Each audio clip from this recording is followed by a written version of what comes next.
مرحبا بكم أيها الأحبة في الله، في هذا الفيديو المهم جدا عن فضائل سورة الكهف. في ليلة الجمعة المباركة تتجلى لنا عظمة القرآن الكريم في سورة الكهف التي أوصانا بها نبينا محمد صلى الله عليه وسلم. فلماذا هذه السورة تحديدا؟ وما هي كنوزها النورانية التي قد لا يعرفها الكثيرون؟ دعونا نتعرف سويا على أهم فضائل سورة الكهف. أولا، النور بين الجمعتين. قال رسول الله صلى الله عليه وسلم: من قرأ سورة الكهف في يوم الجمعة أضاء له من النور ما بين الجمعتين. هذا النور ليس مجرد إضاءة حسية، بل هو نور في البصيرة، نور في الهداية، نور يضيء لك طريقك في الحياة ويرافقك في قبرك ويوم القيامة على الصراط. تخيل أن يضيء الله لك ما بين جمعة وأخرى ببركة هذه السورة العظيمة. ثانيا، العصمة من فتنة المسيح الدجال.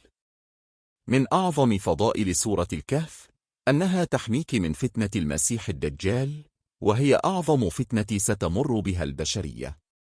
قال النبي صلى الله عليه وسلم: من حفظ 10 آيات من أول سورة الكهف عصم من الدجال. وفي رواية: من قرأ 10 الأواخر من سورة الكهف عصم من فتنة الدجال. سورة الكهف تحتوي على قصص تعالج 4 فتن رئيسية: فتنة الدين، وفتنة المال، وفتنة العلم، وفتنة السلطة والقوة.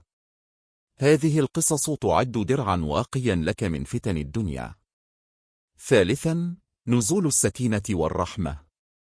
عند قراءة سورة الكهف تنزل السكينة والملائكة، وقد حدث ذلك مع الصحابي الجليل أسيد بن حضير رضي الله عنه، عندما كان يقرأ السورة فنزلت سحابة فيها ملائكة، فكانت السكينة تنزل بالقرآن. وهذا دليل على البركة والرحمة التي تحف من يقرأها. رابعا، البركة في الرزق والوقت. قراءة القرآن عموما تجلب البركة في كل جوانب الحياة، وسورة الكهف بفضائلها الخاصة تزيد هذه البركة، وتفتح لك أبواب الخير في رزقك ووقتك وعملك. خاتمة الفيديو. وفي ختام هذا الفيديو تذكروا دائما وصية نبينا الكريم محمد صلى الله عليه وسلم الذي كان يحثنا على كل خير. فكما علمنا أن من قرأ حرفا من كتاب الله فله حسنة، والحسنة ب10 أمثالها، فما بالكم بسورة الكهف التي تحمل كل هذه الفضائل العظيمة. اللهم اجعل القرآن ربيع قلوبنا، ونور صدورنا، وجلاء أحزاننا، وذهاب همومنا وغمومنا. اللهم اجعل سورة الكهف نورا لنا في دنيانا وآخرتنا، وعصمة لنا من الفتن ما ظهر منها وما بطن. اللهم ارزقنا تدبرها والعمل بما فيها يا رب العالمين. فلا تحرموا أنفسكم أيها الأحبة من هذا الفضل العظيم.